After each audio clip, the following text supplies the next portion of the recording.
ဒီနေ့တော့ဒါ၄ပါးနဲ့ပတ်သက်တဲ့အကြောင်းကိုပြောကြအောင်လို့ဒီသစ္စာ၄ပါးကိုပြောတဲ့နေရာမှာလည်းပဲအဘာဘုရားရှင်ဓမ္မသက္ကဘဝတနာတုံမှာဟောကြားတော်မူတဲ့သစ္စာ၄ပါးတရားဟာသပညုဒညာတော်ကြီးဖြင့်ဝေနောက်ချောက်ချထားတဲ့အတွက်အလွန်နည်းနည်းလာတဲ့တရားပါပဲဒီနည်းနည်းလာတဲ့တရားတော်ကိုကျွတ်တို့တွေဟောတဲ့နေရာမှာဘုရားရှင်ရဲ့ဉာဏ်တော်ကိုမြင်နိုင်စွမ်းမရှိတဲ့အတွက်အားလုံးတော့ပြီးဆုံးပါလိမ့်မယ်။သို့တော့ဒီသစ္စာ၄ပါးအကြောင်းကိုပြောခြင်းဖြင့်တို့တရားဓမ္မကြီးတွေမိမိတို့လုပ်နေတဲ့အလုပ်တွေဟာ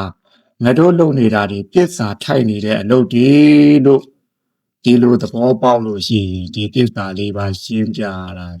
ရကြနပ်ပါပြီ။အဲ့တော့ဒီသစ္စာ၄ပါးကိုအမှန်ဘုရားရှင်ကအရိယာသစ္စာ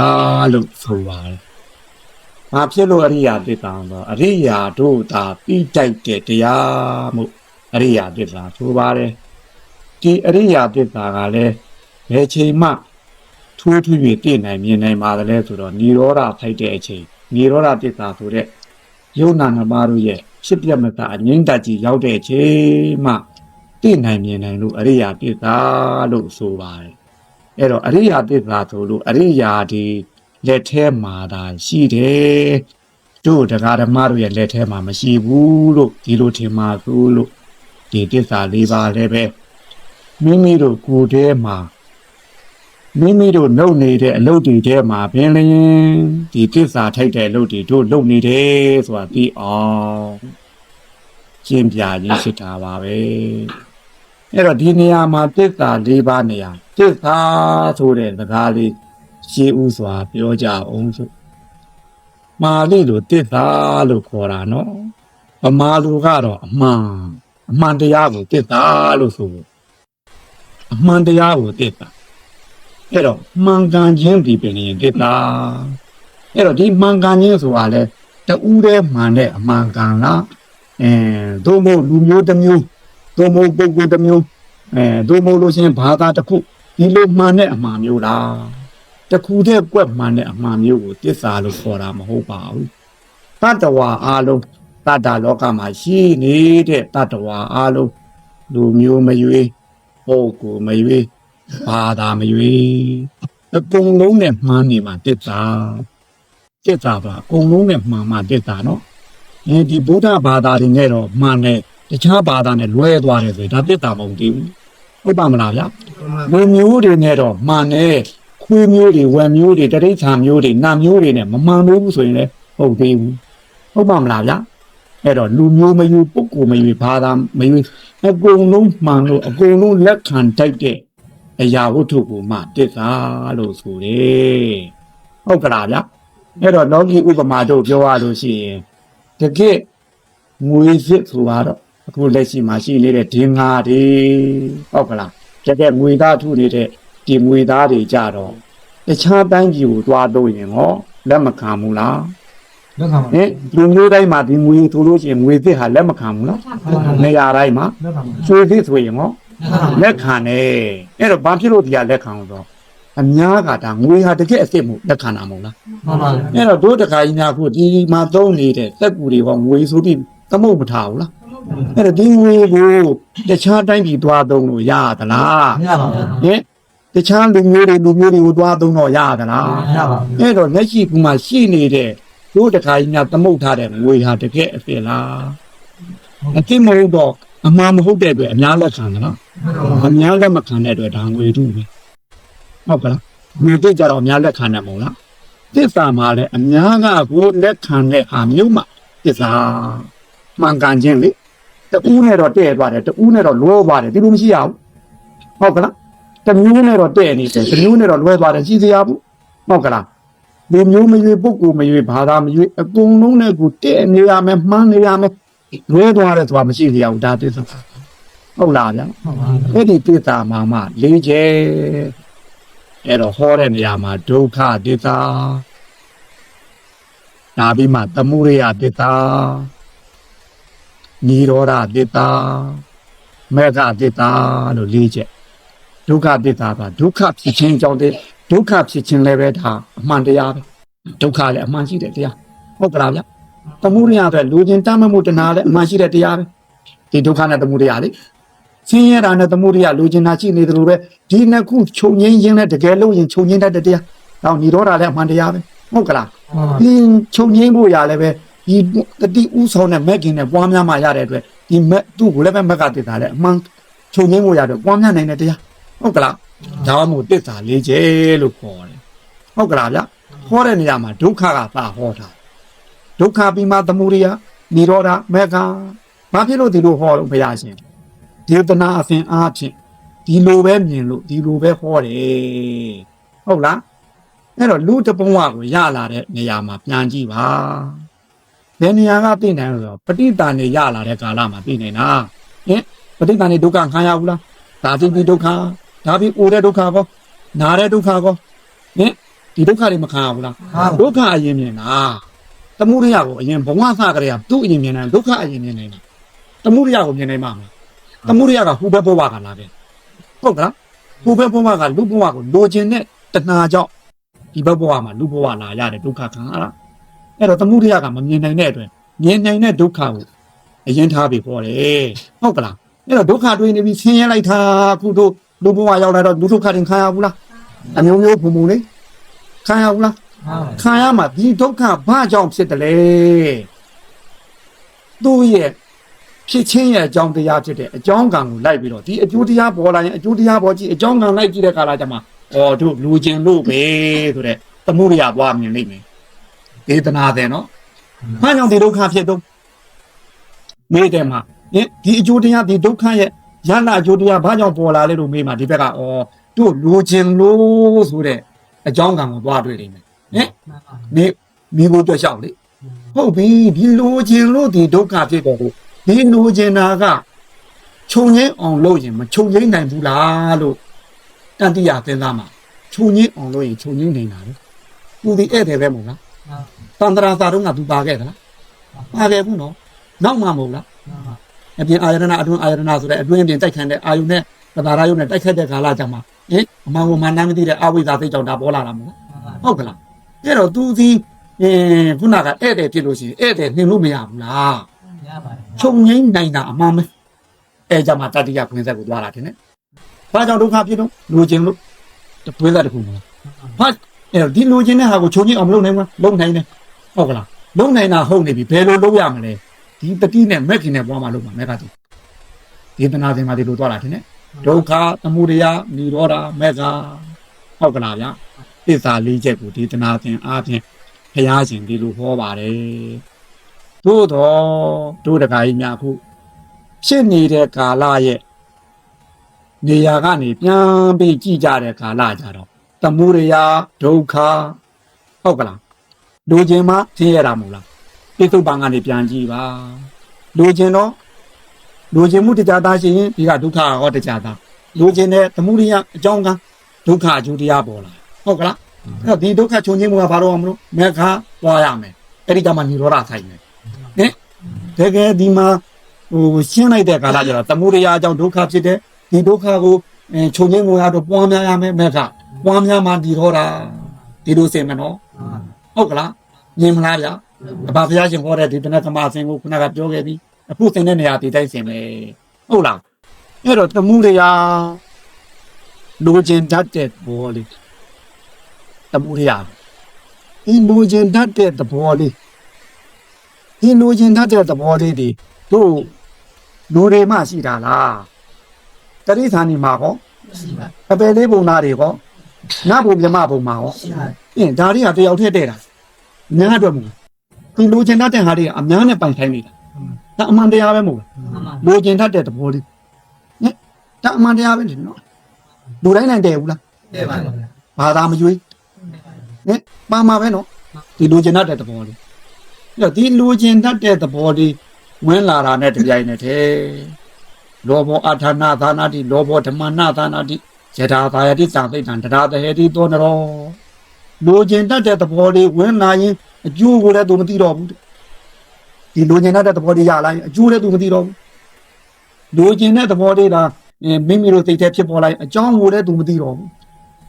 အကျဉ်းအခါမှာဒီလိုချင်တဲ့သဘောတွေဟာဒီတတ္တဝါရဲ့တဏ္ဍာမှာကိန်းလာခဲ့မယ်ဆိုရင်တဲ့ရှေးဥစွာဒီတတ္တဝါကိုဖျက်ဆီးပြီးတော့မှတခြားသူကိုဖျက်ဆီးရတယ်တဲ့ဟုတ်ပါမလားဟင်ဖွေးမှဒီလိုချင်တဲ့သဘောလေးရှိရင်တော့သူလိုချင်တဲ့အတိုင်းလိုက်မရှာဘူးလားဟင်ဟုတ်ကလားဗျ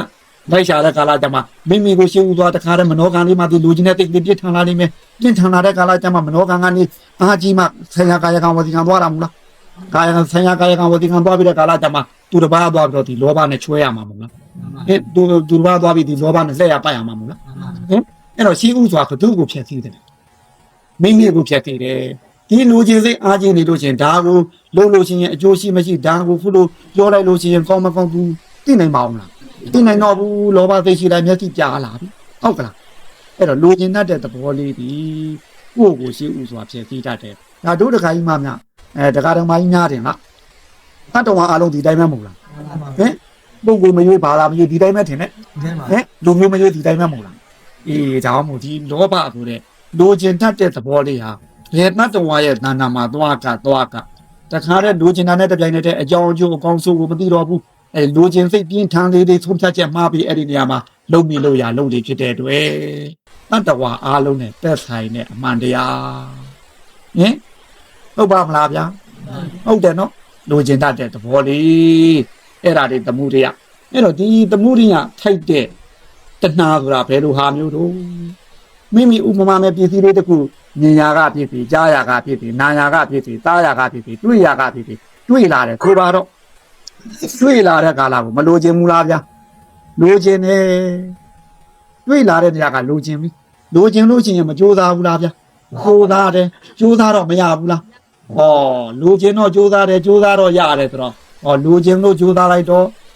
နောက်ထပ်လိုချင်တာရလာတော့ဟောလောဘဘောလောဘဆင်လာတယ်တင်တယ်ဟင်လောဘဘောလောဘဆင်လာလိုချင်လို့ကြိုးစားတယ်ရလာတယ်လိုချင်တာတွေရလာတော့လောဘဘောလောဘဆင်လာတယ်တင်တယ်ဒီလောဘသေးသွားလားကြီးသွားလားဟင်အဲ့တော့အဲ့ဒီကြီးသွားတဲ့လောဘနှစ်ခုဘူးလောဘနဲ့တခါတည်းသူတို့ထပ်ကြိုးစားလိုက်ဘူးလားဟင်နာငါလိုချင်လာမယ်တင်လောဘနှစ်ခုထပ်လာတော့အရင်တခါပထမလိုချင်တာတဲ့ပိုးအားတန်လာမယ်တင်ဒီအားတန်လာတော့ထပ်ကြိုးစားလိုက်တယ်ထပ်ကြိုးစားတော့ထပ်ရပြန်တယ်ထပ်ရတော့တခါတည်းဒီနှစ်ဆာတို့နဲ့ကြိုးစားလိုက်တော့ဟိုမှာရတာတဲ့နှစ်ဆာတို့ဖြစ်လာမယ်တင်ဟင်လောဘလေးဆာတို့ဖြစ်လာမယ်တင်လေးဆာတို့ဖြစ်လာလိမ့်မယ်တင်အဲ့ဒီလေးသားတို့ကြီးဖြစ်လာတော့ဒီလောဘကသေးသွားသလားကြီးသွားသလားကြီးသွားကြပြီအဲ့ဒီလောဘကြီးတာတော့ကဲတို့ရှေ့ထက်ပိုးမလို့ချင်ဘူးလားအဲ့တော့လူချင်းလေးကြိုးသားလေးလူချင်းလေးကြိုးသားလေးနဲ့တခါတည်းရလေးလူတွေရလေးလူတွေရလေးလူတွေဖြစ်လာလို့ရှိရင်ဒါကြာတော့ဒီလောဘကြီးကထိတ်နိုင်ရှိပါဦးမလားဟင်ရှိတော့ဘူးလူချင်းလေးကြီးပြင်းထန်လာအဲ့လိုအကြီးစားလောဘကိုတဏှာလို့ခေါ်တာဟုတ်ကလားဒီအသေးသားလူချင်းကမြမတ်တာလေးတွေဆိုလိုတာမဟုတ်ဘူးဟုတ်ကလားအဲ့တော့ဘာဘုရားရှင်ကပါတော့ယာယံတဏပောနုဘဝိကနန္ဒီရာကတဟကတာတတတာအပိနန္ဒီနီလို့တပုရိယသစ္စာမှာဖွင့်ထားတယ်တင်လေဟင်ယာယံတဏအကျဉ်အားကြီးတဲ့လူချင်းတဲ့သဘောလေးဟာနန္ဒီရာကတဟကတာနှစ်တဲ့ချင်းတတ်မဲ့ချင်းနဲ့တကွရှင်းနေလိမ့်မယ်တဲ့ဟင်ဒီတော့အာကြီးမှာတော့နှစ်သက်မှုတွေရောအာမကြည့်ဘူးလားကမဲ့ချင်းကောအာမကြည့်ဘူးလားနာတနာတတာဗိနန္ဒီနီအဲ့ဒီထိုးဝုထုပေါ်မှာဖြစ်ပြီးအာယုံပေါ်မှာဖြစ်ပြီးနှစ်သက်တဲ့သိဆွဲလာတဲ့သိပဲရှိနေလိမ့်မယ်တဲ့ဟုတ်ကလားမာယန္တနာထိုးခဲ့သူဆွဲလန်းတတမဲနှစ်နဲ့တက်နဲ့ဝုထုအာယုံပေါ်၌ဖြစ်နေတဲ့လူကျင်တတ်တဲ့သဘောလေးဟာပောနုဘဝိကနောင်တတပံဘဝကိုပေးနေနိုင်တဲ့တတ္တိရှိတယ်ဟုတ်လားဝတ္ထုဆိုတာကဥပမာမဲ့ဝတ္သားဆိုလို့ရှိရင်ဝတ္သားပါကြီးကဝတ္ထုမဟုတ်လားဒီပေါ်မှာဖြစ်နေတဲ့အာယုံဟင်ဒါအာယုံမဟုတ်လားဆွဲနေတဲ့ဒီကလေးကအာယုံဟုတ်ကလားဝတ္သားပါကဝတ္ထုဆွဲနေတာကအာယုံအဲ့ဒီအာယုံလေးကစဉ်းစားလိုက်တဲ့တပြန်နဲ့လူကျင်တာလေးပေါ်ဘူးလားဝတ္ထုကြီးမြင်တဲ့ကာလကလူကျင်မှုလေးပေါ်လာဘူးလားအဲ့ဒီ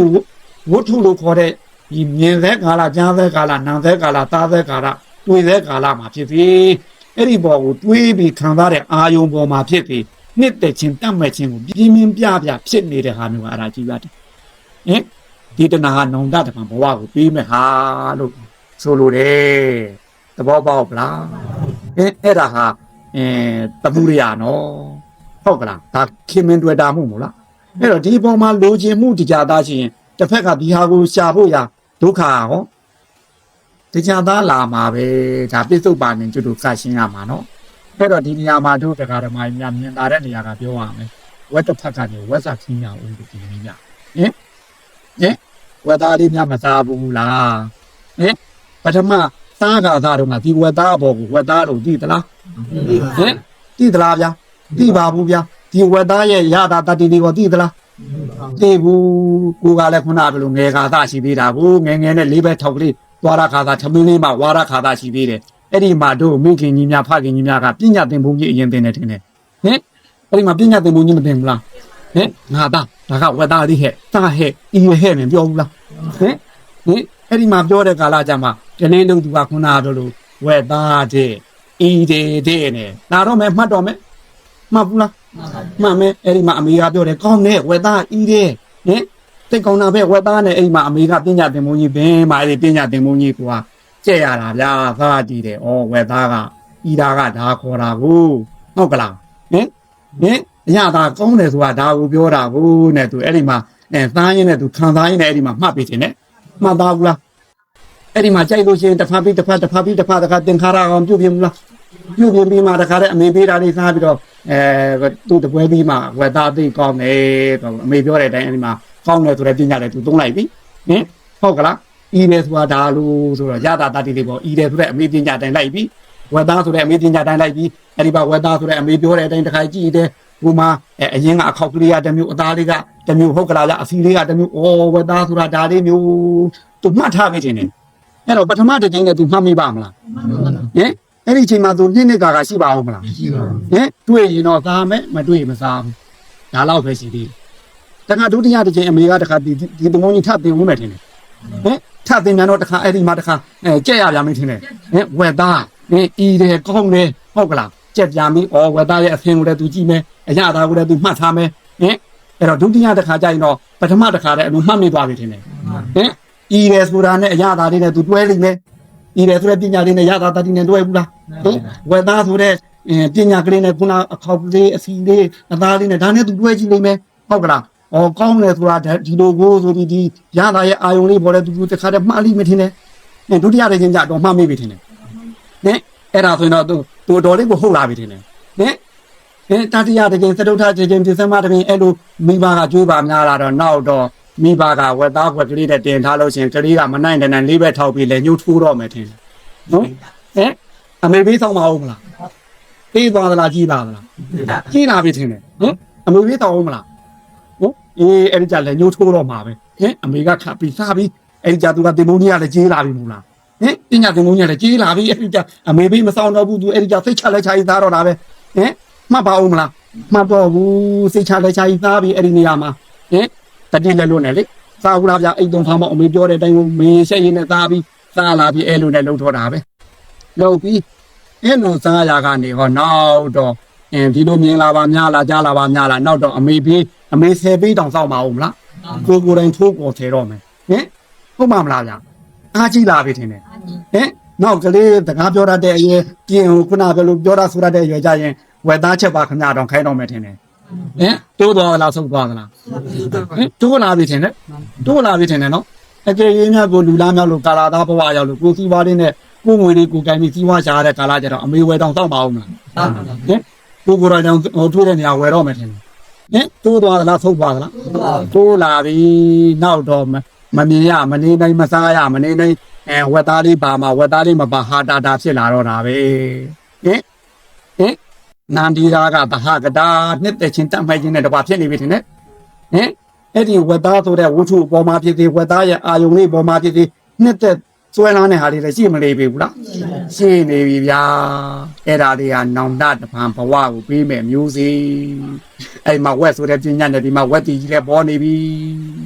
ပေါ်ဘူးလားဗျာဝက်ဆိုတဲ့စေတနာကြီးလည်းပေါ်နေပြီအဲ့လိုမသားရမနေနိုင်တော့အောင်ဖြစ်လာတဲ့ကာလကြတော့ဒါလေးစားခြင်းလို့ရှိရင်တို့တကာတကပါကြီးများမရှာရဘူးလားရှင်းဥတော့ဝက်သားဖို့ရှာရတော့မယ်ဟင်ဝက်သားသားခြင်းဒီတိုင်းရပါမလားဘာလို့ရမလို့များ ဝက်သားဘူးရှာရတော့မယ်ဒီတွေကငွေမရရအောင်မလိမ့်သိလိန်ရတော့မယ်ထင်တယ်ဟဲ့ဒီဖိုးတွေကိုမရမချင်းလေဟဲ့ဟုတ်ကလားဗျမလိမ့်သိလိန်ရတော့မယ်လုံးတော့မှာပဲမရရတဲ့နည်းနဲ့ဟင်ဖြစ်ဘူးလားဗျမရဒီဝက်သားဘူးလေးမှမရလို့ရှင်သူစိတ်ပဲလို့နေမလို့ဆင်းရဲမှာပဲဟုတ်ကလားရံပိတ်ဌာနလည်းပဲဒီတံပိဒုက္ခတမှုရိယကဒုက္ခကူးပြီနော်ဟင်ဟုတ်ကလားဒီဝက်သားဘိုးလေးမှမရရင်ကိုလိုချင်တဲ့ဝက်သားဘိုးလေးမရလို့ရှိရင်ကိုလိုချင်တာလေးမရရင်ဒုက္ခမရောက်ပေဘူးလားဒါပြစ္ဆုတ်ပါမှာမြင်တာပြောတာနော်အေးငွေလေးကရလာပြီလိန်လို့ရညာလို့ရအတင်းပြောလို့ရလာပြီရလာတဲ့ငွေလေးတဲ့တခါတဲ့ဈေးတန်းသွားလိုက်ပြီဈေးတန်းသွားတဲ့ကာလကြတော့မိမိသွားနေတဲ့အချိန်ဝက်သားမတွေ့တဲ့အချိန်နဲ့ကြုံတော့ပဲနေတော့ချမ်းသာမလားဆင်းရဲမလားဟင်ဟုတ်ကလားဟင်သူရေးဟိဝေပြောဟောဒုက္ခဟင်ကိုလိုချင်တာလေးများမရလိုက်ရင်ပဲနေတော့ကိုချစ်တာလေးများဟင်ဝက်သားလေးချစ်နေတာမဟုတ်လားဝက်ကလေးချစ်နေတာထင်တယ်ဟင်ကိုချစ်နေတဲ့ဝက်သားလေးများမတွေ့ရရင်ပဲနေတော့သူရေးဟိဝေပြောဟောဒုက္ခဝါပြမင်းတော်ပြေစုပ်ပါမှာမြင်နေတာလေးနဲ့ကပြောနေရတာဟင်ဟုတ်ကလားအဲ့တော့ဝက်သားမရတော့တတ်နိုင်ဘူးလေရပဲတို့ငါးလေးတွေ့ငါးလေးဝယ်မှာပေါ့သုံးဖို့ဖယုံလေးဘူးသေးလေးတွေ့ဖယုံလေးဘူးသေးလေးဝယ်လာမှာနော်ပြန်လာတော့တိတ်ပါလက်ပါနဲ့ပြန်ခဲ့ပါမလားဟင်ခေါင်းလိုက်ခိုင်းနေတယ်ကိုလိုချင်တာလေးသားမှမဟုတ်တော့ဘူးလားဟင်အဲ့ဒါလေးချက်ပြုတ်ပြီးအိမ်စားတဲ့ကာလကမရေချက်ရရှိပါမလားဟင်စားလို့သာစားနေရတာသူ့ပေါ်မှာချိန်နှပ်ပါမလားဗျာဟင်မချိန်နှပ်တော့လည်းသူ့မစားရဘူးလားအဘိယေရှိတံပယောဟောဒုက္ခဟင်ကိုမကြိုက်တဲ့ဟင်စားရတော့မယ်ဟင်ဘယ်နဲ့တော့ချမ်းသာပါမလားချမ်းသာပါဘူးဟင်ချမ်းသာဘူးလားဗျာဘာဖြစ်လို့တော့ကိုမဝက်သားလေးကြိုက်ထားတာတမှုရိယကတရားသားရှိရင်ဒီမှာဒုက္ခကိုကိုလေးမှမစားရရင်တော့ဟင်ဟုတ်ကလားကိုမစားကျင်တာကြီးစားနေရတဲ့အတွက်အပိယေတံပယောကိုဒုက္ခပဲထင်တယ်ဟင်ကိုကြိုက်တဲ့ဝက်သားလေးကိုမစားရတဲ့အတွက်ဒီကနေ့အတွက်တော့ပိယေဟိဝိပယောကိုဒုက္ခဟင်ဟုတ်ကလားဟင်ကိုလိုချင်တာလေးမရတဲ့အတွက်ရံပိဋ္ဌာနာလည်းပဲဒီတံပိဒုက္ခဝါနေတယ်ထင်တယ်ဟင်သမုဒိယနောက်ကဒုက္ခလိုက်နေတယ်ထင်တယ်ဟင်ဒီတိုင်းဖြစ်လာကြတာဟုတ်ပါမလားဗျာဇာနာတွေလည်းဒီတိုင်းထင်ပါဟင်သမုဒိယနောက်မှာဒုက္ခလိုက်နေတယ်နော်သမုဒိယရှိကအကြောင်းရှိလို့ဒုက္ခနောက်ကအကျိုးလိုက်နေတယ်ဒါပြစ္ဆုတ်ပါမှာမြင်တာလေဟုတ်ကလားဗျာဒီလိုနဲ့ရှားလိုက်တယ်ရှားတဲ့အခါရခြင်းလည်းရမယ်ရလို့ရှိရင်လည်းတခါတည်းဟဲသမုဒိယတဲ့ဝင်နေလိမ့်မယ်မရရင်ဒုက္ခတဲ့ဝင်မယ်ရရင်သမုဒိယတဲ့ဝင်မယ်မရရင်ဒုက္ခတဲ့ဝင်မှာပဲဟင်ဒီလိုပဲသွားမှတင်တယ်ရရင်သမုဒိယပဲလိုက်မှာပဲဗျမရရင်ဒုက္ခပဲလိုက်မှာပဲဗျဒီလိုနဲ့တို့စားခဲ့တဲ့အချိန်မောဘလောက်များပြီတို့ဟင်အဲ့တော့ဒီဟာကြီးကအမြင့်ဘလောက်တွဲနေပြီတို့ဟင်ဟုတ်ပါမလားဗျတွဲနေပြီဒီဝက်သားမှမစားရမနေနိုင်တော့ဘူးဟင်ဒီဝက်သားလေးစားရမှာအဲ့တော့ကိုကတခုတည်းကိုလိုချင်ပါတယ်လို့တတ်ထားလို့ရှိရင်ဟိုဘက်မှာညာနဲ့ပြပြကဘလောက်များမလို့ဟင်ကိုကဒီတခုကိုဆွဲထားလို့တင်ဂျာနာ10ခုဖြစ်မနေပြီဘူးလားမှန်ပါဗျာဟင်အဲ့တော့တခုနဲ့10ခုစိုင်းရှာရင်ဘယ်သူအရင်တွေ့မလို့ဟုတ်ကလားအဲ့တော့အမြဲတမ်းချမ်းသာပါမလားဒီတခုလေးကိုလိုချင်တာကွက်ထားလိုက်ရင်10ခုနဲ့တခုပြိုင်းရှာတခါကြီးကို10ခုအရင်တွေ့ထားဟင်ဒီတွေကချမ်းသာပါမလားချမ်းသာဘူးဒီလိုနဲ့ဆွဲကြီးဆွဲပြီးလာလိုက်ဗျဟင်စားတဲ့နေရာကတော့ဘယ်အသီးနဲ့စားတော့ညဝက်သည်ဟင်ဝက်ကသားကြီးကဝက်သားကြီးကနဲ့အသီးပါဘူးလားဝက်သေးကြီးနဲ့စားလာတယ်နော်ဟင်ဒီတွေကတို့ဒီဘက်ကစားတာကလူယုံမူလားဗျာလူယုံမူလားဗျာအပြစ်ကဘယ်ကိုသွားနေတော့စားတာကဘာတော့လူယုံကြီးထင်တယ်ဗျာအပြစ်ကဘယ်တော့အဲ့တော့အဲ့ဒီအချိန်မှာဝက်သေးကြီးပြီးတော့တို့တခါကြီးများဘယ်နဲ့တော့လူသိမ့်ပေါက်သလားဝက်သိမ့်ပေါက်သလားဟုတ်တယ်ပါဗျာရုပ်ကပါတော့ရုပ်သိမ့်ကဘာပေါက်နေတော့နားထောင်လို့မကောင်းလိုက်တာဒီတွေကအဲ့တော့ဒီမှာဝက်သေးနဲ့သားတဲ့တို့တခါဓမ္မများခုဒီဘုံကတွေကဝက်ရွှေမျိုးတော်နေပြီထင်တယ်ဝက်မင်းဖွေးခွဲနေပြီထင်တယ်ဟုတ်ပါမလားဝက်ရွှေမျိုးတော်နေပြီဒီတွေကဝက်မင်းဖွေးခွဲနေပြီဟင်ဒီခါနီးများတို့တခါကြီးများ ဒီဝက်စိတ်ကလေးပေါ့လို့များဒီဝက်စိတ်ကလေးနဲ့ပြီးသွားဘယ်နဲ့နေမလို့ဟင်ဘယ်ဘဝရောက်မလို့ဝက်ဘဝရောက်သွားမှာဗျာဟင်ဟုတ်ပါမလားဘုရားပြည့်တယ်အဲ့ဒီဝက်ဘဝကိုရောက်ချင်းဒီဝက်သားဆိုတဲ့ဟင်းဘက်ကပို့လိုက်တာလားတို့မို့တို့တကိုင်းကဒီလူကိုယ်တော်သွားတာလားဟင်အသားခံရတဲ့ဝက်သားကလည်းပဲမြေကြီးထဲမှာမြေဩဇာဖြစ်သွားပြီ။သားသူဖြစ်တဲ့လူယုတ်ကြီးကလည်းပဲမြေထဲမှာမြေဩဇာဖြစ်ပြီ။သူတို့နှစ်ယောက်တိုက်ခိုက်မှုတုန်းကပေါ်ပေါက်လာတဲ့တေရနာလေးဝက်ဆိုတဲ့အတိမှာရှင်းနေတဲ့တေရနာလေးကမျိုးစေ့ဖြစ်နေဟိုဘဝရောက်သွားတာတယ်။ဟင်ပို့တာဒီနေရာမှာဝက်ဆွဲလေးကပို့တာတယ်။ဟင်အနောင်တတမဘဝကိုသွားပေးတာတယ်။ဟင်ပေးပြီထင်တယ်။ပေးရင်ဒီကသမှုရိယအကြောင်းခံတဲ့အတွက်ကိုမဝက်မိခင်ရဲ့ပိုက်ထဲမှာဓာတိပဋိသန္ဓေနေရပြီဓာတိဒုက္ခခံရတော့မယ်ဟင်ကိုမဝက်ဘဝရောက်ရင်ဓာတိဒုက္ခအရင်ခံရတော့မှာပဲဝက်မရဲ့ဝန်ပိုက်ထဲမှာလေမနေရဘူးလားဗျာနေရပြီဝက်မရဲ့ဝန်ပိုက်ထဲမှာဓာတိဒုက္ခခံရပြီအဲ့ဒီဓာတိဒုက္ခခံရတယ်လို့အဲ့ဒီဝက်မရဲ့ဝန်ပိုက်ထဲတဲ့တရားတွေရောဗျာတိတွေရောခံမှာပါပဲဟုတ်ကလားဗျာမွေးဖွားလာပြီဆိုပါတော့ဗျာဟင်မွေးဖွားလာတော့ကိုရလာတော့နည်းနည်းဝက်မိခင်ရဲ့ဝန်းပိုက်ထဲကထွက်လာတဲ့ကလေးကပဲနဲ့လူကလေးထွက်မလားဝက်ကလေးထွက်မလားဝက်ကလေးထွက်လာမယ်ဒီဝက်သိပ်ပေါက်တော့ဘာတော့ဝက်ရုပ်ရလားဝက်ရုပ်ရတော့လူသိပ်ပေါက်မလားဝက်သိပ်ပေါက်ဝက်စိပ်ပေါက်လို့ဝက်ရုပ်ရတယ်ဝက်ရုပ်ရရင်ဝက်စိပ်ထဲပေါက်ဟင်အဲ့တော့သူရဲ့ခံစားမှုရောဝက်လို့ခံစားမယ်မှတ်သားမှုရောဝက်လို့ပဲမှတ်သားမယ်ပြုလို့မှုရောဝက်လို့ပဲပြုလို့မယ်ထုံးဖြတ်ချက်ကရောဝက်လိုပဲဆုံးချမယ်အဲ့ဒီမှာခန္ဓာ၅ပါးပေါ်မလားအဲ့ဒီခန္ဓာ၅ပါးတွေဆွဲနာမှုကြောင့်ပေါ်လာလားမဆွဲလာမှုကြောင့်ပေါ်လာဒီတဲကပြင်စုပါလာတဲ့ခန္ဓာဒုက္ခကတော့လာပြီလာဘူးလားတန်ခေတိနာပြင်စုပါလာတဲ့ခန္ဓာဒုက္ခဟင်အဲ့တော့ဝိယုတ်ကလေးရတာဆွဲနာမှုကြောင့်ဖြစ်တဲ့ခန္ဓာ၅ပါးမဟုတ်လားဗျာဟင်အဲ့လိုရလာတဲ့ကာလကြတော့ဟောလူဘဝကလာတဲ့ဝက်ကလေးဗျာဟင်အဲ့တော့ကိုသူကဆွဲတုံးကတော့မိသားသမီးတွေမိသားစုတွေနဲ့တခါတည်းဒီကနေ့ကာလမှာဝိုင်းပြီးစားနေရတာဒီဟုတ်ကလားကိုကတော့အင်းအောင်ရှင်ဖြစ်ခဲ့လို့ရှင်ခေါင်းရင်ကဟိုကမိသားစုတွေကဘေးကချမ်းရံပြီးဝက်ဖက်ကြီးကိုစားနေပုံတွေမျက်ကြည့်တဲ့မြင်လားဒါလေးကိုကြည့်ပြီးတော့အဲ့ဒီမှာဝက်သားစားကျင်လိုက်တာတော့တာယာမှုကြောင့်သူဘဝရသွားတော့သူဖြစ်ချင်တာကဒီဝက်ရဲ့အသားကိုမိသားစုနဲ့စားချင်တာဟင်ကိုကြတော့သူပေါင်းသိရတာကမိလူမိသားစုနဲ့ပေါင်းသိတာဟုတ်ကလားဘယ်သူနဲ့ပေါင်းသိရမလဲဝက်မိသားစုနဲ့ဟင်ဟုတ်ကလားသူပေါင်းနေတာကလူမိသားစုနဲ့သူကဒီလိုကြီးသားရမလားလို့သူကသိကူးရင်သွားတာပို့တော့ဘယ်သူနဲ့ပေါင်းရတော့ဟင်ကိုချစ်တဲ့လူမိသားစုနဲ့ကြွယ်နေရသေးလားဟင်သင်ရေးကြီးဝေပြောကောဒုက္ခဘုရားဘဝနဲ့သွားအောင်မထင်နဲ့ဟင်ဒီလူဘဝကလာတဲ့ဝက်ကလေးကခုနပြောလို့လှမ်းကြည့်လိုက်တဲ့ဟိုမှာသူ့မိသားစုတွေဖြစ်လို့သူ့မိသားစုသူသားမယားတွေကိုမှတ်မိလို့အဲ့ဒီသူအိမ်နဲ့ဖြတ်သွားရင်ဘယ်နဲ့သူ့မိသားစုကလက်ခံမှာမလား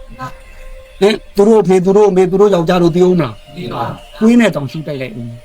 လက်ခံမှုနေနေတာ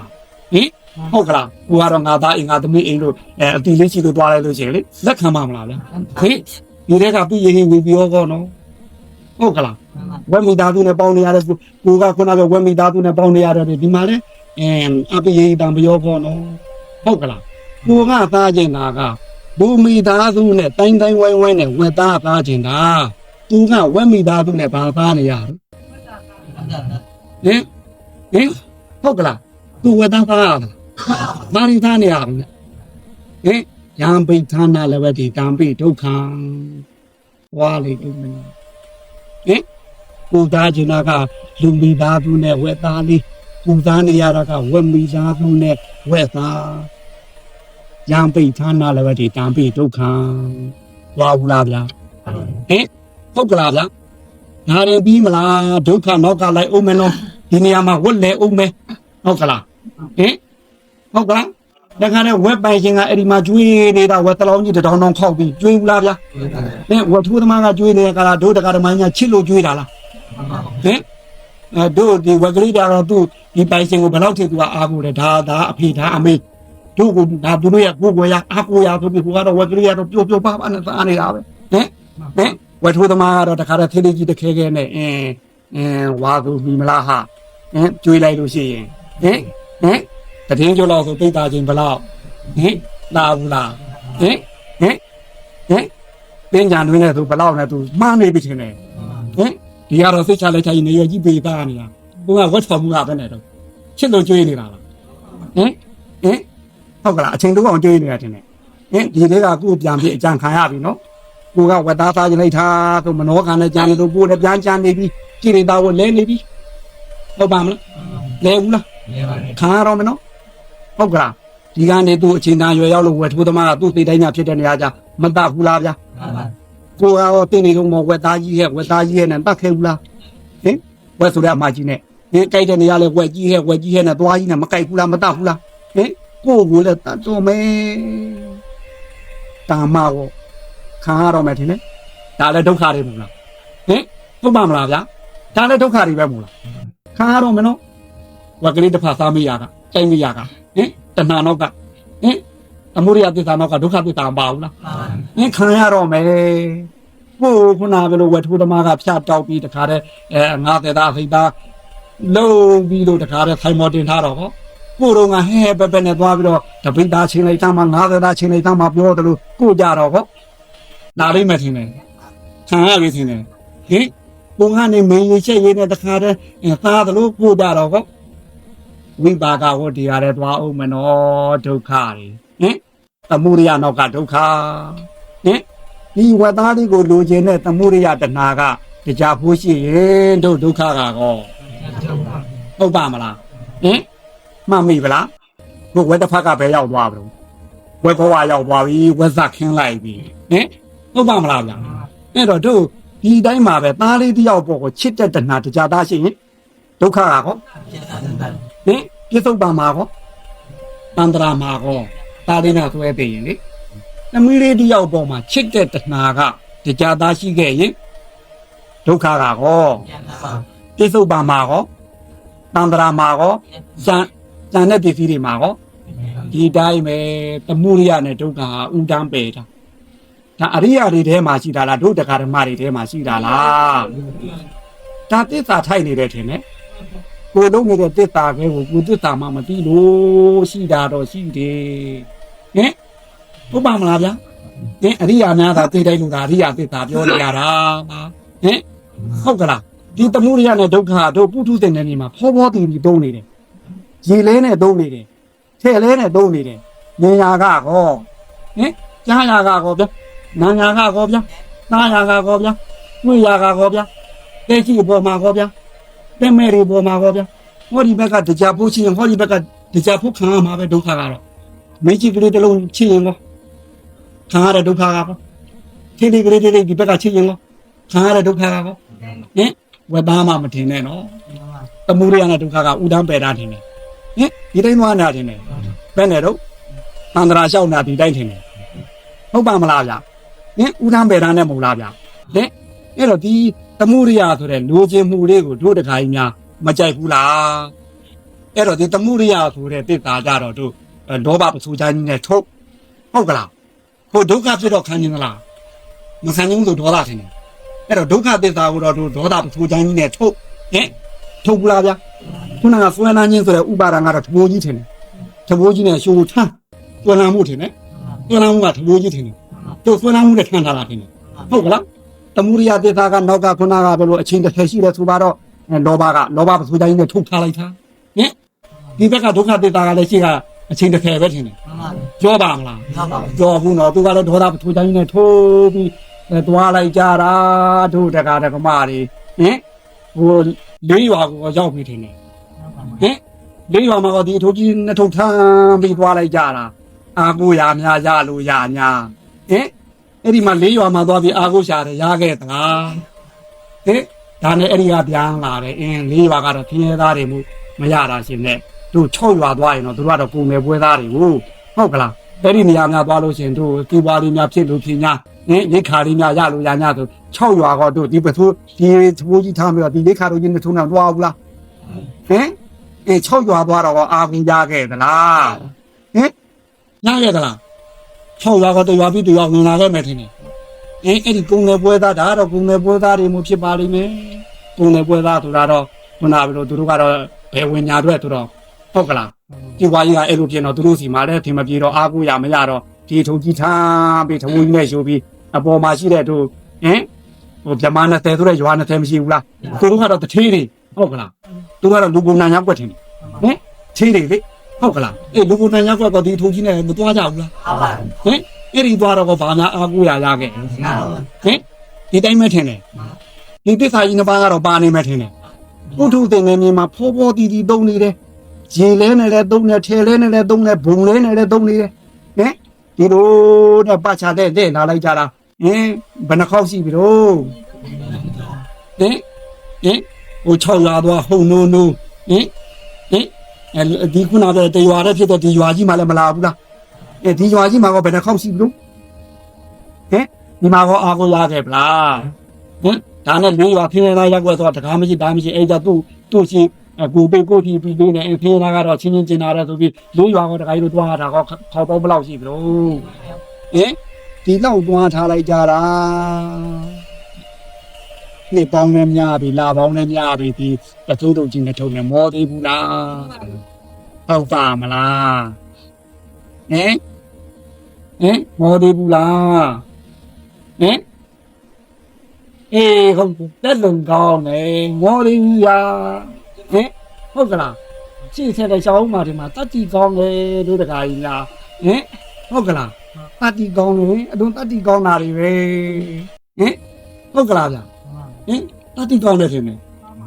ဟင်တက်လုံကောင်းတယ်ဆိုတာတတ်တီကောင်းလို့ပေါ့ဟင်ဟုတ်ကလားဒီဒုက္ခအကြောင်းတွေဒီလိုဟောပြောလာတာတွေဟောတန်ဃာတော်သူတွေမဟောဘူးလားဟင်ဘဝဆက်တဲ့နာခဲ့ရမှာပဲနော်ဟင်တို့တခါကြီးများဒီနေရာမှာတရားကိုနာယုံနာသလားကြားယုံကြားတာလားကြားတယ်ဟာဟုတ်ကလားနာသေးဘူးထင်တယ်ဟင်ဟုတ်ကလားကြားယုံပဲကြားတယ်ထင်နာရာဆိုတာပဲလို့ဟာမျိုးတော့ဟင်နာရဲဆိုတာပဲလို့ဟာမျိုးတော့ချင်းရင်အိမ်နဲ့ခေါင်းရင်အိမ်နဲ့ရံဖြစ်တော့တို့တခါကြီးများချင်းရင်အိမ်ကဆိုတော့ဟိုခေါင်းရင်အိမ်ကနေပြီးတော့ကိုမခံနေကြရတွေပြောထားလို့ရှိရင်တခါတော့မှတ်မိဘူးလားတို့ရဲ့ခဏကိုချင်းချင်းရိုက်နေထားလို့ရှိရင်မှတ်မိဘူးလားအဲ့ဒါအဲ့ဒီပုဂ္ဂိုလ်ကိုမြင်နေနားမနေဘူးလားတုတ်ထဲမှာတွဲမနေဘူးလားအချိန်ခေကတီးမနေဘူးလားအဲ့ဒီပုဂ္ဂိုလ်အတန်ကြားတိုင်းပဲနေလို့မြင်နိုင်ကောသူ့မြင်နိုင်ကိုနားနေတာထထခါနာတာပဲဟုတ်ကလားတွဲနေတာထင်တယ်အခုဘန်ကတော့ရှင်ကောင်းရှင်မြတ်တွေကလည်းပဲတွေ့တဲ့နေရာတိုင်းမှာမန္တလူမန္တတွေ့ရောရှောင်းသလားဒီလိုပဲသူဟောပြောနေတာဒါသူပြောနေတာထင်တယ်ဟောတာပြောတာနဲ့ဆိုတာပြောတာနဲ့တူတူပဲထင်တယ်ဒါသုံးမှနေတာမဟုတ်လားအဲ့တော့မန္တတေတွေ့တဲ့တို့တခါကြီးများဒီလိုပဲပြောဆိုလို့လိုက်တယ်နားသလားမင်္ဂလာတော်ရင်ပြီးတော့ပြောဆိုမလို့လိုက်ဘူးလားနားသလားအတုပါကောရှောင်းသလား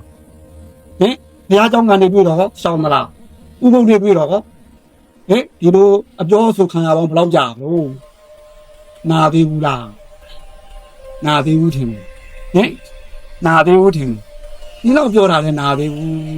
တတ်တီအလုံးကောင်းတယ်တို့တရားဓမ္မတွေချီးကျူးရမှာသဘောထားကြီးတယ်တတ်တီကောင်းတယ်ဟုတ်ကလားဟုတ်မှမလားဗျာသဘောထားလည်းကြီးကြပါလေတတ်တီလည်းကောင်းကြပါပေတယ်ဟုတ်ကလားဗျာပြီးခံနိုင်ရင်လည်းရှိကြပါပေတယ်ဟုတ်ကလားဗျာတို့ဘုရားလက်ထက်ကပတာသားတွေကြားဘူးတယ်မို့လားပတာသားတွေအလွန်ဒုက္ခရောက်တာအဲ့ဒါကိုဘုရားကနေပြီးတော့တွေ့ထားတယ်ဒီလောက်ဒုက္ခရောက်နေတဲ့သမှုရိယဟိုလင်ချစ်တာတွေဟုတ်ကလားဗျာတာချစ်တာဟိုမိဘချစ်တာတွေနဲ့လေသမှုရိယကြောင့်ဟိုမှာဒုက္ခတွေရတဲ့သူအယူဖြစ်တယ်မို့လားအဲ့လောက်ဖြစ်နေတဲ့ဟာကိုဘုရားကဟိုမှာတွေ့ထားတယ်တခွန်းပြောလိုက်တယ်နမပတာသားတွေတဲ့တင်ငိုခင်းရတဲ့မျက်ရည်တွေဟာသမုဒ္ဒရာလေးပင်မကတော့ဘူးလို့တခွန်းပြောထားချက်ချင်းတခါတည်းအဲ့ဒီနေရာမှာနာတော့တာပဲသက္ကနာလားဟုတ်သားပဲလို့ပတာသားတွေကသဘောထားအလွန်လို့ပြောနေခါတယ်သဘောထားအလွန်လို့တယ်ဖရာခိကသာသမီတွေကတခွန်းပြောနေကူနာလာဖတ်ခါတို့တကားဓမ္မကြီးများတော့သဘောထားမကြည့်ဘူးသူကခံနိုင်ရင်မရှိသေးဘူးတို့ကတို့တကားကြီးများတော့ဘဲကပြောဖြုံးဘယ်ဖုန်းကြီးကသူဖြုံးမှုတင်တယ်ဟုတ်ကလားကြည်ရတာတို့တကားဓမ္မကြီးများဘလောက်ပြောမနာသူမနာကြီးပြီဟုတ်ကလားဗျာပဒါသာတွေတို့ကတခါတည်းပြောတာနဲ့ဆက်ခါနာတာခံနေမှုတခါတည်းကိုချက်ချင်းကိုရပ်ပြည့်ထားတယ် ဟုတ်ကလားဗျထမ်းထားတဲ့သူကြီးချက်ချင်းကိုပုတ်ကလေးချပြေးထားဟင်တို့တခါညာပဲနဲ့တော့ဟင်တော်တယ်သဘောထားကြီးတယ်တတ်တည်တဲ့ကောင်းကြပါပြီတဲ့ဟုတ်ကလားဗျဟင်ခံလဲခံနိုင်ကြပါပြီတဲ့ဒီခံမှုလည်းပြည့်ဝပါတယ်ဘယ်လောက်ပြောပနာဆိုမနာလေဟုတ်ကလားဗျအေးနားရဲဆိုတာအဲ့ဒါမျိုးမှနော်မှတ်မိလားဗျအဲ့တော့ဒီသမုဒိယနဲ့ဒုက္ခကတော့ဖြင့်တခါကြီးတို့ပုထုဇဉ်နယ်ပယ်မှာနေရာတိုင်းမှာဖောဖောတူတူနဲ့သုံးနေပါတယ်ပူသုံးတဲ့ဟာဒီသမုဒိယဒုက္ခဖြစ်ခြင်းဒီသမုဒိယအကြောင်းကံကြောင့်ဆိုတဲ့ဒါအမှန်တရားမဟုတ်လားဒါမို့သစ္စာထိုက်တာတို့တက္ကရာကမာကြီးညမှာလားနွားတွေမှာကောဟုတ်ကလားသူတို့လိုချင်တဲ့ဒီမှာအသာတစ်ခုချင်းလို့ရှင်သူတို့မှာဒုက္ခမရောက်ဘူးလားဒီလိုပဲပြစ္ဆုတ်ပံရောတန်တရာမှာရောဗျာဝိရိမှာကောဗျာဟင်အပေလေးပုံနာတွေမှာကောဗျာနာပြေ၆တမှာကောဗျာဇမာယ20မှာကောဗျာဘယ်နေရာသွားဒီလိုချင်တာလေးလက်ခံထားသမျှကာလပတ်လုံးဟုတ်ကလားပဲရှိဝတ္ထုမှာဖြစ်တက်မဲ့ဝတ္ထုမှာဖြစ်လိုချင်တယ်လို့ဒီဘက်ကလက်ခံလိုက်တာနဲ့ဒီဘက်ကဒုက္ခရောက်တော့မှာပဲလိုချင်တာလေးကိုရလို့ရှိရင်လည်းပဲလောကဖြစ်ဘူးဒီလေးကိုဆုံးရှုံးမှာစိုးလုံးလို့ဟုတ်ကလားနောက်ကတော့ကံပါဘူးလားလိုက်မှာပဲနော်လိုချင်တာလေးမရရင်ကောဒုက္ခမရောက်ဘူးလားလိုချင်တာလေးရလို့ရှင်ကောဆုံးရှုံးမှာစိုးလို့ဟင်ဒီသမုဒိယအကြောင်းကံတရားကိုမပင်နိုင်တဲ့ကာလပတ်လုံးမတတ်နိုင်တဲ့ကာလပတ်လုံးဒီဘက်ကဒုက္ခအများအားရှိနေမယ်ဟုတ်ကလားသမုဒိယနဲ့ဒုက္ခဟာဥဒန်းပယ်ထားမယ်ဒီဘက်ကသုံးပါးသားရှိရင်ဟောဒီဘက်ကဒုက္ခလည်းသုံးပါးသားပဲဟောဒီဘက်ကငါးမှုသားရှိရင်ဟောဒီဘက်ကဒုက္ခကလည်းငါးမှုသားပဲဟုတ်ကလားဗျာဥဒန်းပယ်တန်းဘာလိုချင်ဟင်ဟုတ်ကလားဗျာအေးအဲ့တော့လိုချင်မှုရှိနေတယ်များဒုက္ခရောက်မှာကြီးတယ်ပဲဟင်အဲ့တော့သမုဒိယဒီဒုက္ခရောက်ခြင်းရဲ့အကြောင်းတရားဟုတ်ကလားအဲ့တော့ဒုက္ခကိုတတ်ဖို့မလိုပါဘူးဒီသမုဒိယတတ်ဖို့လိုတယ်ဒီသမုဒိယအကြောင်းကိုတတ်နိုင်မှဒီအကျိုးရမှာပဲဟုတ်ကလားဗျာအဲ့တော့ဒီသမုဒိယဆိုတဲ့အကြောင်းတရားဟာသူ့ကိုတတ်မှရမယ်သူမတတ်နိုင်တဲ့ကာလပတ်လုံးတော့ဒီဒုက္ခခံရမယ်ဟင်ကဲပဲနဲ့တော့ဒီသမုဒိယဒီတို့တရားဓမ္မကြီးများရံသူလားမိတ်ဆွေလားဟုတ်ပါမလားမေးလို့ပြောတာတင်ပါဟင်ကြချင်းရင်နံပါတ်1ကြချင်းရင်နံပါတ်1ရံသူပဲအခြေဆုံးနေအဲ့ဒါ1နံပါတ်ရံသူလောကီမှာတော့အခြေဆုံးနေအားကိုးရဆုံးမိတ်ဆွေလို့ပြောမှာဟုတ်ကလားတနေ့ဒီကိုအခြေဆုံးပြင်အားကိုးရဆုံးပဲဒါပြီးကိုခြေရဆုံးပြင်အားကိုးရဆုံးလို့ထင်တယ်ဟုတ်ကလားတန်တရာလဲတဲ့နေရာကျတော့အခြေဆုံးဒီနံပါတ်1ရံသူအဲ့ဒီချစ်တဲ့နေရာဆွဲမှာဆွဲတဲ့နေရာဘဝရမှာဟင်ဟုတ်ပါမလားအခြေဆုံးဒီနံပါတ်1ရံသူပဲထင်တယ်ဟုတ်ကလားဟင်ဘုံတဲ့နေရာကိုဆွဲလို့ရပါမှာဟင်အေးအဲ့တော့အခြေဆုံးဒီနံပါတ်1ရံသူနော်ဟင်တို့တရားဓမ္မညာနံပါတ်1ရံသူရောတွေ့ရမလားဟင်ပြန်နေတော့ဟင်ကဲအဲ့ဒီသမုဒိယအကြောင်းဒုက္ခဖြစ်တယ်ဆိုဒီလိုချင်တာကြီးကိုပြန်နေတော့ပယ်တော့မလားမပယ်တော့ဘူးလားဟုတ်ပါမလားဟင်ပြန်နေခါတိုးလို့ကြံတော့တာတင်နေဟုတ်ဟင်သစ္စာနှစ်ခုတော့ပြလိုက်ပါပြီဗျာဒီကနေ့ညသစ္စာနှစ်ခုအဲ့ဒါတို့တရားဓမ္မညာသုံးနေပါတယ်ဟုတ်ကလားဘုဘကနေရောဓနဲ့မက်ကကတော့အရိယာရှင်တခင်ကြီးတွေဘက်မှာဖောဖောတီတီသုံးနေတယ်သိပါမလားအဲ့ဒါဟိုဘက်ကသုံးတယ်သစ္စာကတော့ဒီဘက်မှာလည်း၄ခုလို့ရှိတယ်ဟိုဘက်မှာလည်း၄ခုလို့ရှိတယ်တို့တော့ဟိုဘက်မှာဒုက္ခနဲ့သမုဒိယဥပိ္ပခာပြုနေရောဓနဲ့မက်ကကိုဖောဖောတီတီအရိယာရဲ့နယ်ပယ်မှာသုံးတယ်တို့ပုထုသင်နယ်ပယ်ကနေရောဓနဲ့မက်ကကိုလုံးလုံးမသုံးသမုဒိယနဲ့ဒုက္ခကိုဖောဖောတီတီသုံးဟုတ်ကလားဖောဖောတီတော့သူ့ကိုလောကီပြတာတော့ဆိုလိုတာမဟုတ်ဘူးဟုတ်ကလားဒါကတော့ခုနအရိယာတို့ကသိလိုက်တဲ့တရားမဟုတ်အရိယာပြတာလို့ဆိုဟုတ်ကလားတို့တော့သူဒီလောကီမှာဖောဖောတီတီသုံးနေတယ်ပုထုသင်နယ်ပယ်မှာနော်ဟုတ်ပါမလားဗျာဒီအဲ့တော့အကြီးကြီးတာကမိမိတို့လုပ်နေတဲ့ဒီသမုဒိယတွေမိမိတို့ဒုက္ခဖြစ်ခြင်းရဲ့အကြောင်းတရားပြစ္ဆုတ်ပံရောတန်တရာရောဗျာဟုတ်ကလားအခြေဆုံးဒီမိမိရဲ့ရန်သူပါလိုခြင်းဟုတ်ကလားအဲ့တော့လိုခြင်းမှုကိုပယ်ခြင်းပြီးတယ်ဒီရောတာမို့လားအဲ့တော့မလိုခြင်းပါနဲ့ဟုတ်ကလားမလိုခြင်းနဲ့ဗျာဟုတ်ကလားလိုခြင်းနေသည်မြမလိုခြင်းတာတွေကြီးတဲ့ရမယ်ဟုတ်လားဟင်ဒါလေးကိုလိုခြင်းလို့ခုနကနေသားသူသမင်းဝိုင်းမှာဝက်သားနဲ့လက်ဆုံစားခြင်းလို့လိုခြင်းလိုက်တာကဲဘယ်ရောက်တော့ဝက်ပေါ်လာရောက်သွားတော့ကဲ လူချင်တာရတာလားမလူချင်တာရသလားဟ